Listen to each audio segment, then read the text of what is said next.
Hi, this is Dana Huey with your CBS 19.tv web exclusive for Friday, November 1st. Daylight saving time ends this weekend, but what exactly are we falling back to? We're shining a little light on standard time and how it's not exactly the standard. Daylight saving time sounds kind of special. You're not just saving time, you're saving daylight time.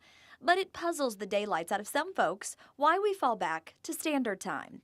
That's what it's called, standard time. We spend 8 months out of the year in daylight saving time. But standard, which is hardly the standard, is still called standard. It's been shrinking since World War I. That's when daylight saving time was first implemented to save energy. The switch made the sunset time later in the day, so people didn't have to turn their lights on as early. But what about winter and the fall back to standard? Well, look at it this way. Most parts of the U.S. only get about 9.5 hours of daylight in wintertime.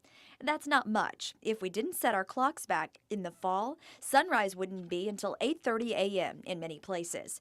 You'd be starting and ending your day in the dark. Falling back to standard keeps the time of dawn a little closer to what we're used to. It helps us start our day in the light. Plus, there's that whole extra hour of sleep thing, assuming that you go to bed on time when we fall back. So, less daylight, but more sleep, unless you happen to live in Arizona or Hawaii. Most parts of Arizona and all of Hawaii don't observe daylight savings time. They don't have to. It's not required by law. So at least during standard time, they may have an easier time computing time differences for phone calls or travel to other time zones. After all, that takes time. And that's your web exclusive this Friday. I'm Dana Huey.